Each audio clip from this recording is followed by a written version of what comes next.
आज मैं आपके साथ लाई हूँ मेरे बचपन के दम आलू, यानी कि मेरी मम्मी की रेसिपी, जो मेरी मम्मी हमेशा टिफ़िन में रखा करती थी। ये बनाना बहुत ही आसान है लेकिन थोड़ा सा ट्रिकी है, तो आप पूरा स्टेप बाय स्टेप इस रेसिपी को अच्छे से देखिए। आप देख सकते हैं मैंने यहाँ पे मोटे से आलू लिए, जो कि ऑलरेडी मैंने इनको डीप फ्राई किया हुआ था। अगर आपके पास बेबी पोटैटोज़ हैं तो आप बेबी पोटैटोज़ का भी इस्तेमाल कर सकते हैं।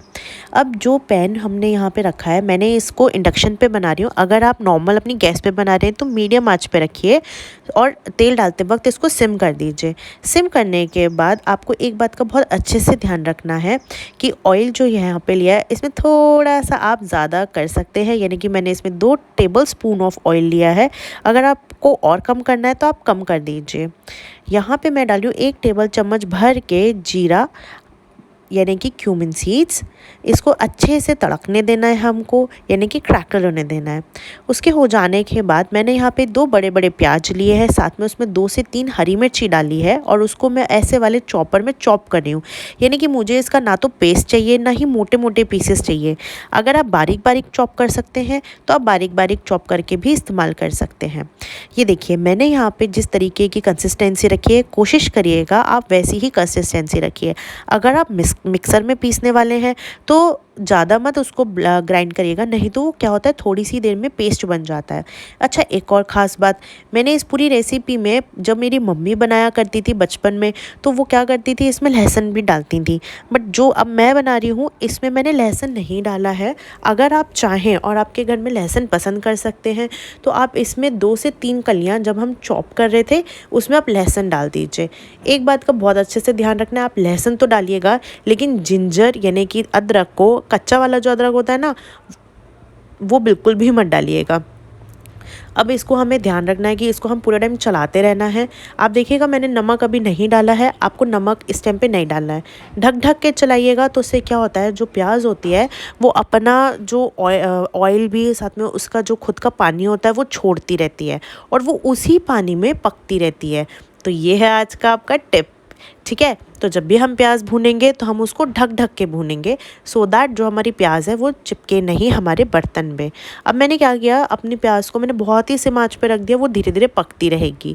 अब मैंने, आपने देखा होगा मैंने यहाँ पे काली मिर्च ली है साबुत और एक बड़ी इलायची ली है। तो मैं क्या करूँगी, पेसन मोटर जो मेरे पास है इस तरीके से उसको दरदरा कूट लूँगी। एक बात को और ध्यान रखिए, आपने मेरे सारे अगर वीडियोस देखे हों या आप मेरे चैनल पर नए आए हों तो मैं आपको एक चीज़ बताऊँगी, मैं अपने खड़े मसालों को कभी भी मिक्सर में नहीं पीसती हूँ। उससे क्या है कि उनकी जो फ्रेगनेंस है वो बहुत हद तक कम भी हो जाती है और जो टेस्ट है उसमें काफ़ी हद तक चेंजेस आ जाते हैं। पहले हमने इस तरीके से इसको कूट लिया छिलके समेत। अब हम बड़ी इलायची, और कई लोग इसको काली इलायची भी बोलते हैं, इसको इस तरीके से कूटना है। एक चीज़ और, अगर आप ज़्यादा लोगों के लिए रेसिपी बना रहे हैं तो आप इसमें क्वांटिटी को, मसालों को, हर चीज़ को डबल कर दीजिए। तो आप अपने अकॉर्डिंगली इसको जस्टिफाई कर लीजिएगा।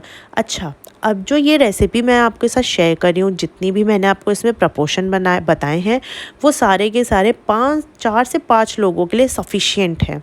और जो मैंने आपको आलू बताए थे ना कि मैंने इतने फ्राई किए, वो आलू मैंने 3 बड़े आलू लिए थे। अब यहाँ पे मैंने फ्रेश टोमेटो प्यूरी ली है अपने घर की। अगर आप टोमेटो की प्यूरी बाज़ार की लेते हैं तो ट्रस्ट मी, टेस्ट में उतना मज़ा नहीं आएगा। और मेरी मम्मी क्या करती थी, जब जैसे अगर मुझे आज जाना है स्कूल तो मेरी मम्मी एक दिन पहले टोमेटो की प्यूरी बना के फ्रिज में रख लेती थी। तो अगर आप उस हिसाब से अपना, अगर आप ऑफिस गोइंग हैं और आप कुछ प्लान कर रहे हैं या कोई आने वाला है तो आपको ये टिप दूंगी कि आप टोमेटो प्यूरी एक दिन पहले बना के रख सकते, और एल्स आप टोमेटो प्यूरी को ज़्यादा दिन के लिए चलाने के लिए आप टोमेटो प्यूरी घर पे बना लीजिए और उसके बाद उसको फ्रीज़र में अच्छे से एयर टाइट कंटेनर में डाल दीजिए। अब देखिए मैंने यहाँ पे आधा टीस्पून टर्मरिक पाउडर हल्दी ली है, सॉल्ट डाल रही हूँ आपके स्वाद के अनुसार। मैंने वैसे तो यहाँ पे लिया है 1 टीस्पून और आप थोड़ा सा चख के अपने अकॉर्डिंगली मैच कर लेना। 4 तेज पत्ते डाले और डाल रही हूँ सौंठ डालनी है। याद करिएगा इसमें हमें कहीं पे भी अदरक नहीं डालनी है, क्योंकि सौंठ का टेस्ट जो है वो बहुत ही डिफरेंट आता है। और जो खड़े मसाले हमने कूट के रखे थे वो अब मैं इस टाइम पे डाल दूँगी, यानी कि इस टाइम पे हम अपने सारे मसाले मोस्टली इसमें डाल रहे हैं। अब अच्छे से मसालों का अरोमा आपकी जो ग्रेवी है उसमें आ सके, इसलिए हम इसको सिम आंच पे अच्छे से भूनते रहेंगे। एक बात का इसमें ज़रूर से ध्यान रखिएगा, मसाले डाले हैं इसलिए इसको कंटिन्यूशन में चलाते रहना है, नहीं तो जो नीचे वाला पोर्शन है वो हो सकता है लग जाए। और जब हम मसाले डाल देते हैं तो हमें उसको अच्छे से चलाना चाहिए ताकि जो हमारी सब्ज़ी है उसका मसाला है उसमें सारा कुछ अच्छे से खुशबू पहुँच जाए। आप देख सकते हैं नीचे देखा होगा, मैं आपको ऐसे दिखा रही हूँ, तो क्या हुआ जो हमारी ग्रेवी है ना वो अपने आप अपना ऑयल छोड़ रही है। अब हम यहाँ पे डालेंगे प्रेशर कुकर। प्रेशर कुकर में मेरी जितनी भी मैंने जो ग्रेवी बनाई थी मैं अपनी उस ग्रेवी को अपने इस प्रेशर कुकर में डालूँगी। अब हमारा जो हमने एक चीज़ का और ध्यान रखिए, जैसे यहाँ पे गाढ़ी गाढ़ी है तो बिल्कुल चिंता मत करिए, कंसिस्टेंसी हम आगे पानी को कम ज़्यादा करके ऐड ऑन करके मेंटेन कर लेंगे। प्रेशर कुकर को इस टाइम पे मैंने क्या किया था, जब मैंने इंडक्शन पे रखा था अपने तो मैंने इसको हीट किया था सिम आंच में। 1 टेबलस्पून भर के मैंने इस पे डाला है धनिया का पाउडर। अगर आप ज़्यादा क्वांटिटी बना रहे हैं तो याद रखिएगा आप इसका 1 से 1.5 चम्मच या फिर 2 चम्मच भी कर सकते हैं। अब इसको भी धनिया पाउडर डाला है तो थोड़ा सा मिक्स करेंगे।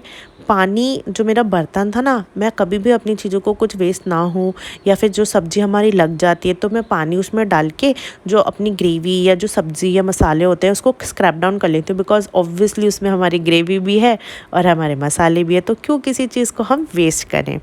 बस पानी हमें देखिएगा सेमी लिक्विड कंसिस्टेंसी पे रखना है, ज़्यादा गाढ़ा भी नहीं करना है। और अब इस स्टेट पे मैंने अपने पोटैटोज़ डाल दिए हैं। बिल्कुल नॉर्मल है, आपको तलना ही है। कोशिश करिए शैलो फ्राई ना करिए, नहीं तो उतना अच्छा स्वाद नहीं आ पाएगा, ये मैं फॉर श्योर कह रही हूँ, जैसा मेरी मम्मी बनाती थी। एंड ट्रस्ट में जब मैं स्कूल में लेके जाती थी मेरी फ्रेंड स्पेसिफिकली मुझसे बोलती थी कि वो वाली दम आलू खाने आंटी वाले। अब आपने देखा होगा मैंने यहाँ पे डाला है टमाटो का केचप। टमाटो केचप, यस, ये है हमारा राजा इस रेसिपी का, आपने सोचा भी नहीं होगा। शुगर नहीं डाली, हनी नहीं डाली, एक टोमेटो केचप डाला है। 5 चम्मच टोमेटो केचप डाल रही हूँ। तो हाँ, अगर आपके घर में बच्चे हैं तो ये तो किड्स फ्रेंडली है। एंड शायद इसीलिए मेरी मम्मी ने इस सब्ज़ी का इजाद किया था, क्योंकि हम उस टाइम पे मैं मेरा भाई स्कूल में थे और हाँ, बच्चों को तो हमेशा लगता है कि कुछ अच्छा टिफ़िन में हो लेकिन कुछ अलग सा हो। तो ये मेरी रेसिपी है जो मेरी मम्मी की रेसिपी है, और इस बार मैं अपने घर आई हुई हूँ तो अपनी मम्मी से प्रॉपर तरीके से ये रेसिपी सीख के जा रही हूँ, ताकि आप सबके साथ ये टेस्टी, लाजवाब और बहुत ही डिफरेंट टाइप का जो दम आलू है वो शेयर करूं। एक टिप जल्दी से आपको यहाँ पे दूंगी।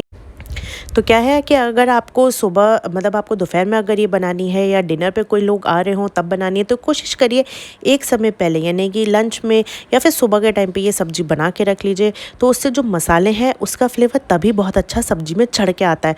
ये टिप को आप ज़रूर से ध्यान रखिएगा, बहुत फ़ायदेमंद है। आपने देखा होगा मैंने इसमें पानी को डाल के हम इसकी कंसिस्टेंसी को मेनटेन कर सकते हैं। याद रखिए आपको बहुत ज़्यादा लिक्विड सब्ज़ी नहीं चाहिए, नहीं तो इसका स्वाद बहुत अच्छा तो नहीं आएगा, नॉर्मलाइज में आएगा। लेकिन हाँ, आपको अगर बिल्कुल बाज़ार जैसा टाइप की चाहिए सब्ज़ी तो आपको इसका पानी मेंटेन रखना है, बहुत ज़्यादा पतली मत करिएगा। देखिए जैसी कंसिस्टेंसी मैंने रखी है ना, बिल्कुल वैसी कंसिस्टेंसी रखिएगा। हमें ये सेमी लिक्विड में चाहिए। कोशिश करिए जो आपके फ्राइड वाले आलू हैं ये बिल्कुल भी तोड़िएगा मत, या कई लोगों की आदत होती है, कई बार मुझसे भी हो जाता था कि मैं इसको फोड़ सी देती थी, तो मेरी मम्मी ने कहा इसको फोड़ना नहीं है, नहीं तो एक्चुअल में आलू का स्वाद नहीं आएगा। अब प्रेशर कुकर में हमें इससे 3 से 4 हमें इसकी विसल्स लेनी है, सॉरी 2 से 3 विसल्स लेनी है मीडियम आंच में, और इससे ज़्यादा इसकी सीटियाँ मत लीजिएगा, क्योंकि जो ऑलरेडी हमारा पूरा ग्रेवी का पेस्ट है वो भी भुना हुआ है, आलू भी हमारे फ्राइड है, तो इससे ज़्यादा हमें इसको बिल्कुल भी पकाना नहीं है, नहीं तो इसका ओवर कुक्ड वाला फ्लेवर आएगा, वो इस पूरी सब्ज़ी को डोमिनेट कर देगा। तो बस सब्जी बनके हमारी तैयार है। आप इसको गरम गरम पराठों के साथ एंजॉय करिए, लच्छे पराठे के साथ तो ये सब्ज़ी बहुत ही अच्छी लगती है। मेरी वीडियो को देखने के लिए thank you. Do subscribe my channel.